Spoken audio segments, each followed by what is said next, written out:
Meow and hello! Welcome back to my channel. I know it's been a minute since I posted a video, but as I'm sure most of you understand, over the past few months there have been other things that needed to be prioritized, and I'm still figuring out how to balance the things that I need and want to do. So I thank you for being patient with me as I continue to figure that out and try to find that balance.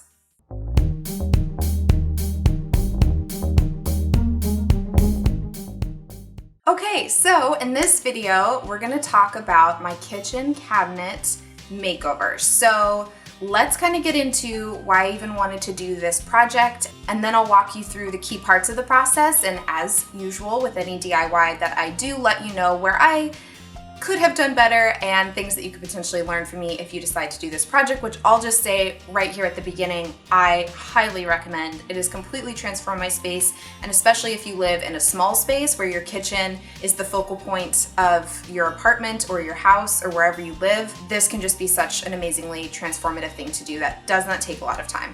Okay, so first things first, the reason why I wanted to do this project, and this may resonate with some of you, my kitchen cabinets in this apartment were a pretty dark color, and in general I just prefer a lighter kitchen cabinet, but obviously as a renter that's not something I have a lot of control over. Certainly can't make any permanent changes in this apartment, so what I wanted to do was find a way to just lighten and brighten the space without making any permanent changes and without spending a lot of time or money, because all of my DIYs are on a pretty modest budget because I just can't afford to spend lots of money on these things, but I do want to be able to make really significant, meaningful changes to my space that make it feel even cozier and more like home and more inviting and more like me. And as I'm sure you can tell from the apartment around me, that means a lot of color and a lot of cuteness and a lot of things that just make me happy. Okay, so let's talk about the materials that I used to make this transformation. So two key things. Number one, contact paper. Number two, this product called temp paper.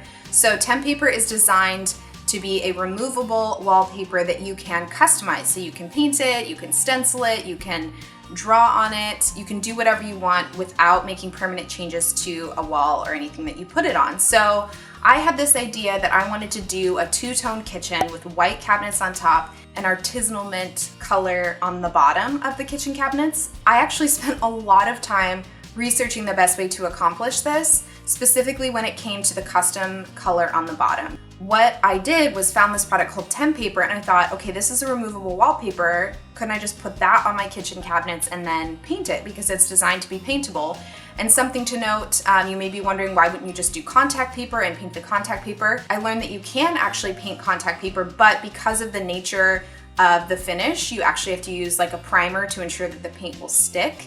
And so I could have done that, and you could do that as well if you just want to invest in that primer. But I was thinking that might as well just grab the product that's ready to be painted. So that's what I did.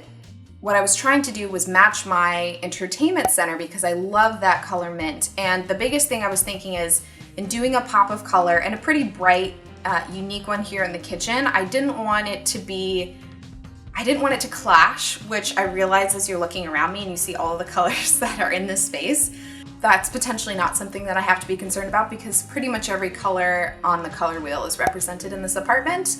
But I knew that if I had this entertainment center that was a certain mint color, and then I had cabinets in the kitchen that were slightly different, that would clash and not look good. And it took me probably too long to realize that I could just color match my entertainment center. So what I did is I took one of the shelves from the entertainment center and I took it in to get that color matched when I got my paint.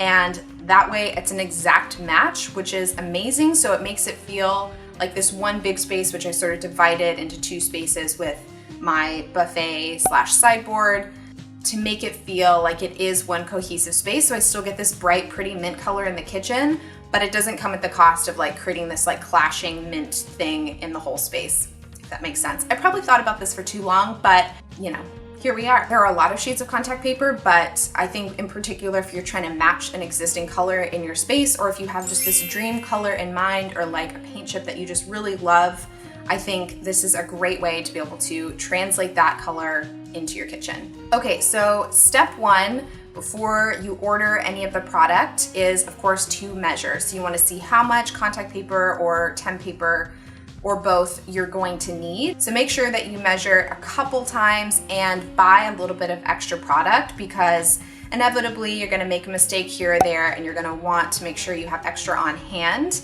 Okay, so step 2 is to make sure you clean your cabinets. So I used an all-purpose cleaner and that pretty much got the job done, but I noticed that there were these stubborn fingerprint marks that would not come off with anything I was using besides a magic eraser. So I highly recommend having a magic eraser on hand if you're cleaning your cabinets and the fingerprints or anything that's on them is not coming off.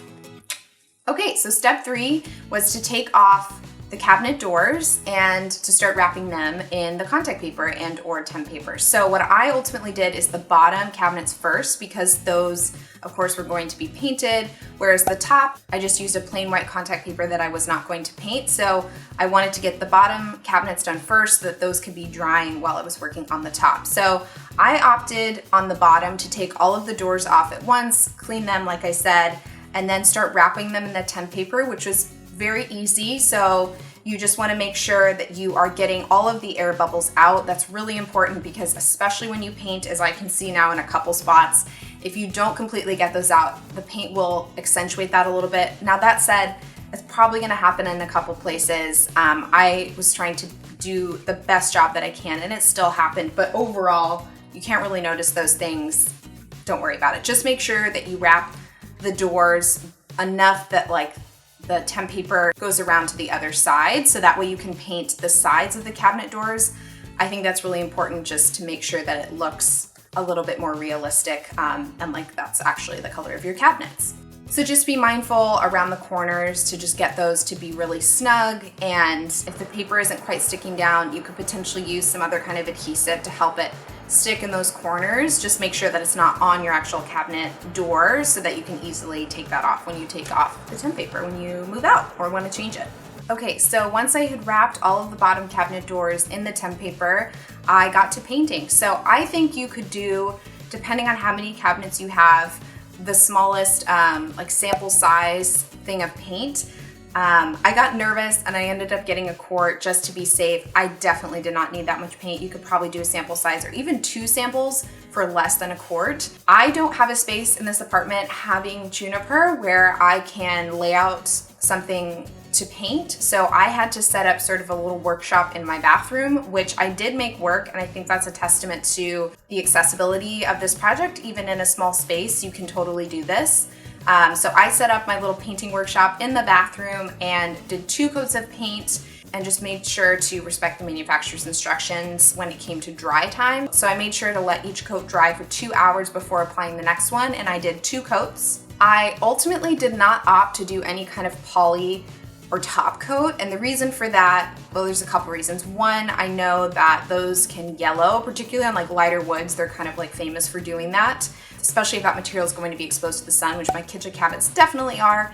And the other reason is because that is a pretty intense, strong smelling product. And although I was able to paint my bathroom, that's definitely not a well-ventilated enough space to be working with polyurethane or polyacrylic. So what I decided is if it starts to chip, I'll just touch up the chips here and there. And if it becomes a big problem that it's chipping all the time, I will then look into a place where I could potentially take the doors and put a polyurethane or polyacrylic coat on the top. But so far, they have held up. It's been a couple months since I did this project. I have maybe 2 tiny chips in a couple places. They're pretty unnoticeable, so I haven't even touched them up yet because I really don't notice them. So the biggest thing that I did to ensure that the poly coat really wasn't necessary for me is to allow the paint to completely cure. According to this paint that I use, that is 28 days. So what that means is, to the best of your ability, you try to kind of like let the cabinets be a little bit, mostly just not washing or wiping them down with anything. If water got on them, I would just wipe that up. But the biggest thing is I didn't wipe them down or clean them or do anything for that full 28 days to let the paint completely cure.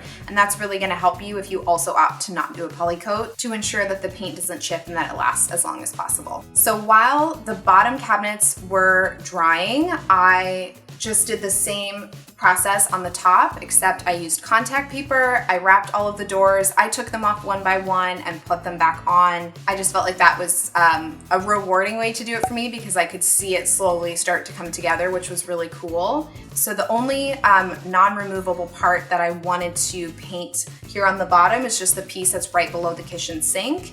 And that piece doesn't come off, of course, so I just put a piece of temp paper there and painted it out here, allowed that same dry time between coats, and it looks awesome. I opted to not do sort of the strips that you can kind of see behind the doors, right? So like the bottom of the cabinet or like even the piece that connects to the floor.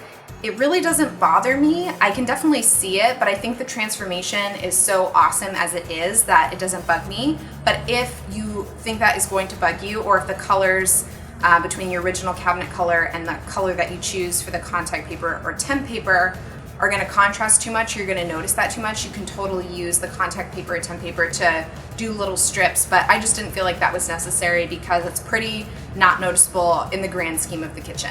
Okay, so the last thing that I did is I changed out the cabinet hardware, and every DIYer that I know on YouTube talks about this being sort of the number one way that you can just very easily like change up any space is just by changing the hardware, whether it's the kitchen cabinets, your bathroom vanity, your dresser drawers. And although that is true, I actually found this to be more of a challenge than I expected. So the biggest thing if you want to do that is you're going to need to know what's called the center to center measurement of your cabinet doors when it comes to the pull that you use. Alrighty then, the rest of that footage disappeared. So I'm just showing you what I mean here about the center to center measurement. So when you're searching for cabinet pulls wherever you shop for them, you'll look for things that say the between screws measurements like you see here, or let's go ahead and go to a different one. Sometimes it's called different things. If we click on this stone set here, it'll say hole to hole measurement, and then it'll have different options. And let's check out one more just for another example of what you might see.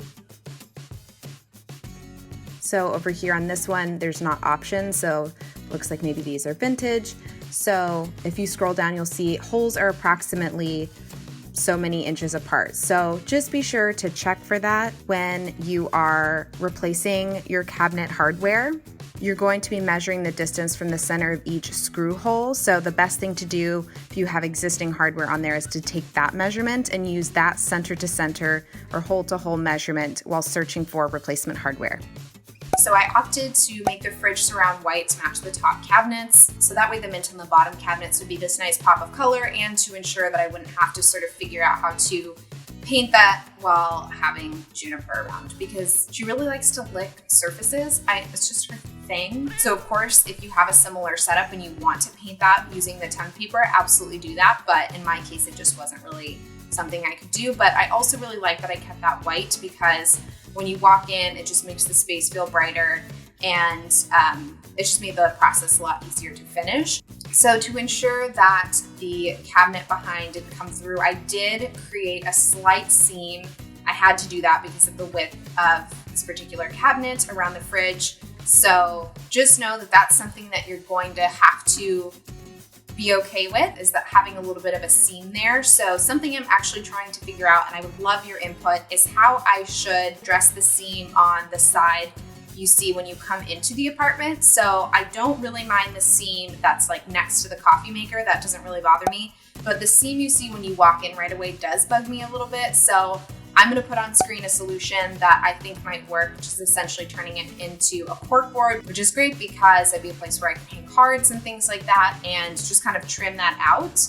But if you have another idea that's sort of cost effective and renter friendly, let me know. Put that down in the comments and I'll check out those suggestions. Or enough time will pass and I'll just get used to it and not do anything about it. So this is the result. I think it looks awesome. I think it completely brightens up the space. It's almost hard to remember what it looked like before. I love the cabinet pulls. I love the way the mint on the bottom cabinets ties into my entertainment center and makes the space feel cohesive.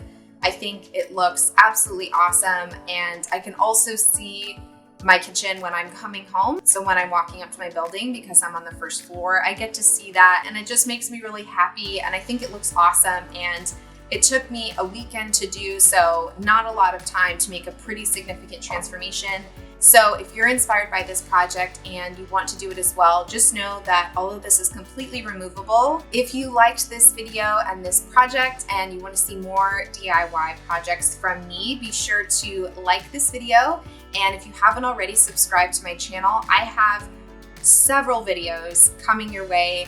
They're all filmed. I just have to finish editing them and get them up. And I have many more videos that are in the works or are in the planning stage. So lots more content is coming. Again, I thank you for being patient with me as I get back into the swing of filming and editing and putting together videos and publishing them here for you. Again, it was this creative impulse that I had for a long time, and it's been really meaningful to work on this and to get feedback from you about my videos and what you want to see. So keep that coming. Comment below if you have any questions about this project or anything that you particularly loved about the transformation. So I'll just kind of give you a sense of what's coming up. So as you can see behind me, there are some pretty sweet little cafe curtains that I made myself. It is no-sew, and it was really fun and very rewarding and adds privacy and is really cute. So the video on how I did that and how you can do that is coming your way, and other types of videos that are coming your way that I'm really excited about. So if there are any particular videos you want to see, things you want to see me do or talk about, be sure to leave a comment below, and I will see you in my next video. Bye-bye!